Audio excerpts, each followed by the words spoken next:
దర్శి నియోజకవర్గంలో జరుగుతున్న సార్వత్రిక ఎన్నికల్లో ఓట్లు వేసేందుకు వచ్చిన వృద్ధులు, వికలాంగులు అనేక ఇబ్బందులు పడుతున్నారు. ప్రభుత్వం 85 సంవత్సరాలు దాటిన వృద్ధులకు మరియు వికలాంగులకు ఇంటి వద్దకు ఓటు సౌకర్యం కల్పిస్తామని చెప్పినప్పటికీ ఇంటి వద్దకు ఓటు రాకపోవడంతో వారు ప్రత్యేక ఆటోలో వచ్చి ప్రభుత్వం ఏర్పాటు చేసిన వీల్ చైర్స్ లో బూత్ వద్దకు తీసుకుని పోయి ఓటు వేయించడం జరుగుతుంది.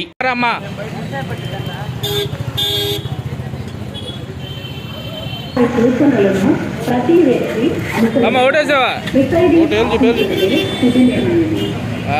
సందర్భంగా ఓటర్లను వారిపై చట్టపరమైన చర్యలు చేపడతారు.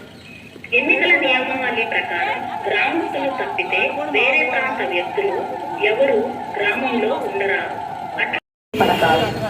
పోలింగ్ రోజు ఓటర్లు పోలింగ్ స్టేషన్ వద్ద క్యూ లైన్ పాటి పోలింగ్ రోజు ఓట్ సిగరెట్లు, అగ్గిపెట్టెలు మరియు ఇతర